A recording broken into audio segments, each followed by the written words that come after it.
दुनिया के सबसे सक्सेसफुल बिजनेसमैन में से एक माने जाते हैं। काफी लोग बिजनेस में रतन टाटा को अपना आइडियल भी मानते हैं। इन्होंने अपनी नॉलेज और बिजनेस करने के अंदाज से पूरी दुनिया में कई लोगों को इम्प्रेस किया है।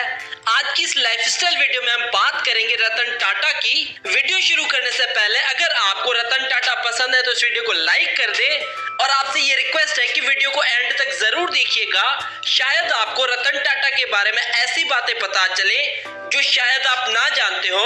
तो चलिए वीडियो शुरू करते हैं। दोस्तों, रतन टाटा का फुल नेम है रतन नवल टाटा और इनका जन्म 28 दिसंबर 1937 को सूरत, इंडिया में हुआ और 2020 के हिसाब से इनकी उम्र हो चुकी है 80 साल। रतन टाटा ने अपने 8वीं क्लास तक की पढ़ाई कैंपियन स्कूल से की। इसके बाद वे यूएस चले गए जहां इन्होंने अपनी बाकी की पढ़ाई हार्वर्ड बिजनेस स्कूल से पूरी की और इन्होंने अपनी ग्रेजुएशन आर्किटेक्चर फील्ड में की है कॉर्नेल यूनिवर्सिटी यूएस से। रिपोर्ट्स के मुताबिक रतन टाटा अपने स्कूल और यूनिवर्सिटी में एक इंटेलिजेंट स्टूडेंट थे और ग्रेजुएशन के बाद इन्होंने अपना कैरियर आर्किटेक्चर फील्ड में ही बनाना चाहा, लेकिन वे एक बिजनेस बैकग्राउंड फैमिली से बिलोंग करते थे। इसी कारण एक दिन इन्हें अचानक ये ख्याल आया कि आर्किटेक्चर फील्ड में कैरियर बनाने से बेहतर है कि वे अपने बिजनेस को आगे लेकर जाएं और अपने पैशन को देखते हुए रतन टाटा ने 1975 में हार्वर्ड यूनिवर्सिटी से बिजनेस मैनेजमेंट की भी डिग्री ली। रतन टाटा पेशे से एक इंडस्ट्रियलिस्ट, बिजनेसमैन, फिलैंथ्रोपिस्ट, एंटरप्रेन्योर और इन्वेस्टर हैं। चलिए दोस्तों, बात कर लेते हैं रतन टाटा के कैरियर के बारे में। रतन टाटा पढ़ाई में इतने इंटेलिजेंट थे कि उन्हें आईबीएम जैसी कंपनी से जॉब की ऑफर आई थी।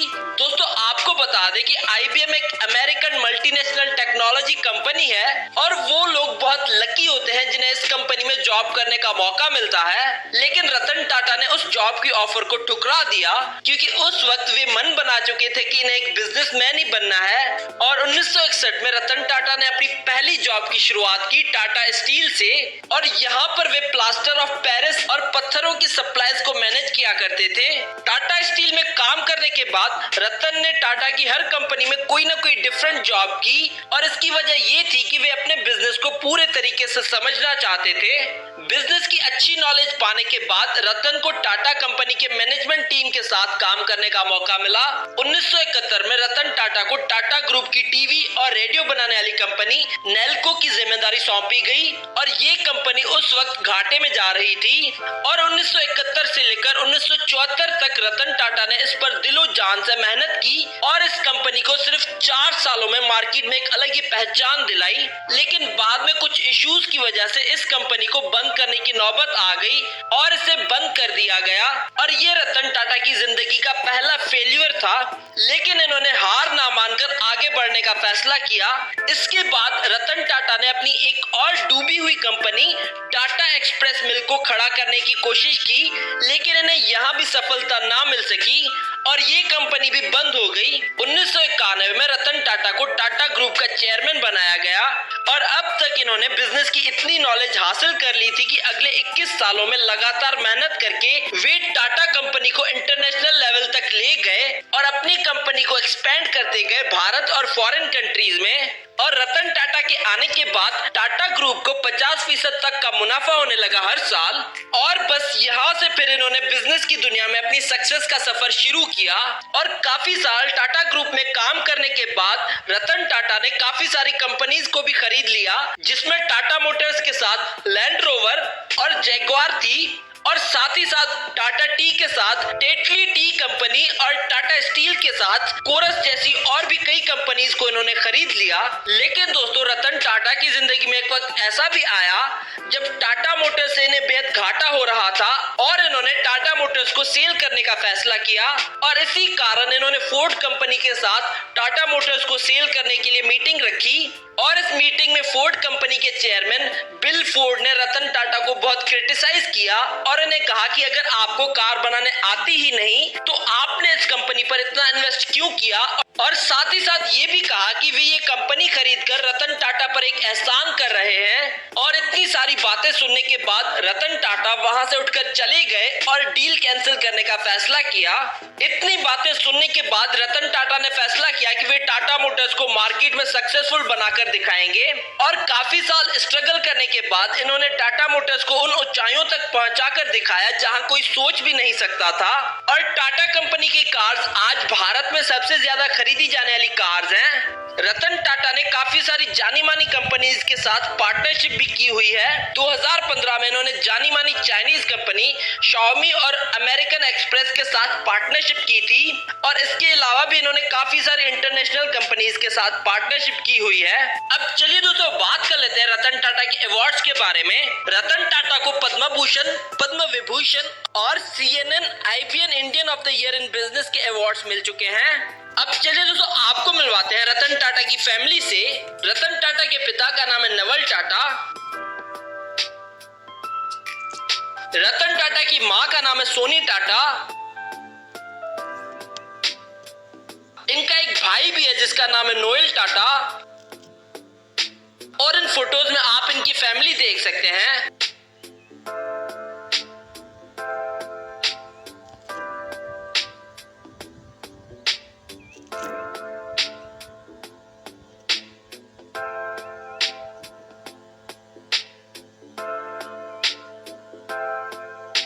चलिए दोस्तों बात कर लेते हैं रतन टाटा की इनकम की। इनकी ज्यादातर इनकम इनकी कंपनीज से होती है।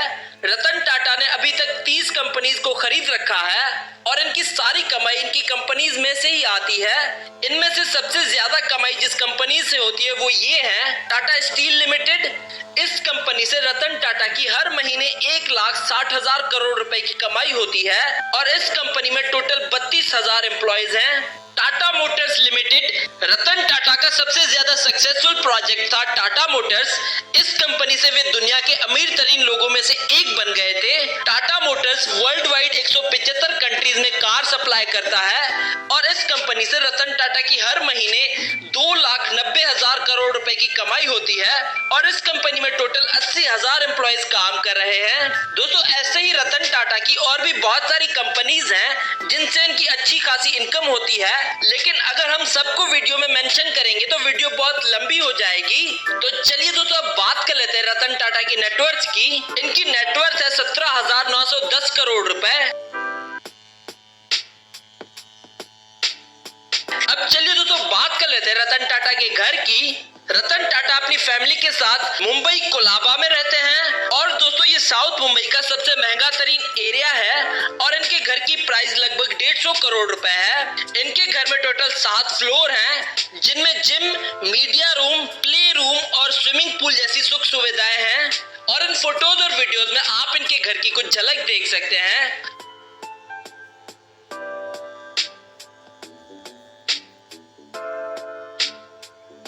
अब चलिए दोस्तों बात कर लेते हैं रतन टाटा की कार्स और प्राइवेट जेट कलेक्शन के बारे में।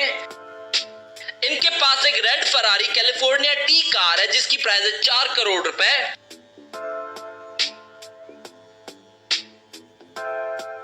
इनके पास एक मर्सिडीज SL 500 कार है जिसकी प्राइस है 3 करोड़ रुपए।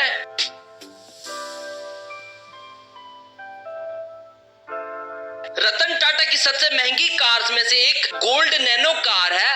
इस कार की बॉडी स्पेशली गोल्ड से बनाई गई है और इस पर डायमंड्स भी लगाए गए हैं और दोस्तों इस कार की प्राइस है 22 करोड़ रुपए। इसके अलावा रतन टाटा के पास एक मर्सिडीज W124 कार भी है जिसकी प्राइस है 10 लाख रुपए। इसके अलावा इनके पास एक Jaguar XJL super charger car भी है जिसकी प्राइस है 2 करोड़ रुपए। रतन टाटा के पास एक कैडिलैक XLR कार भी है जिसकी प्राइस 80 लाख रुपए।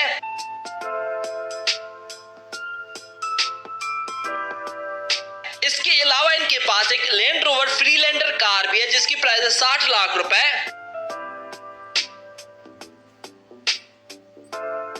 इनके पास एक 2007 होंडा सिविक कार भी है जिसकी प्राइस है 13 लाख रुपए।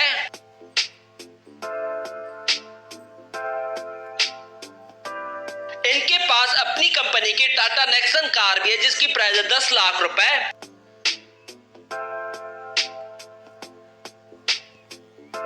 इसके अलावा इनके पास मर्सिडीज S क्लास कार है जिसकी प्राइस है 2 करोड़ रुपए।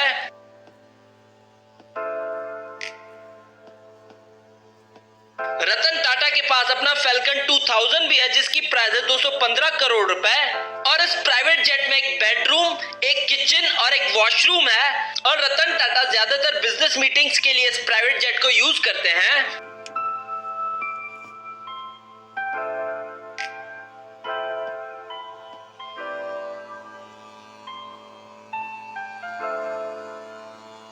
तो ये थी रतन टाटा की लाइफस्टाइल वीडियो। अगर आप रतन टाटा के फैन है तो इस वीडियो को कर दो लाइक और साथ ही साथ शेयर कर दो अपने दोस्तों के साथ। और हमें कमेंट करके बताओ नेक्स्ट वीडियो किस बिजनेसमैन पर देखना चाहते हैं आप।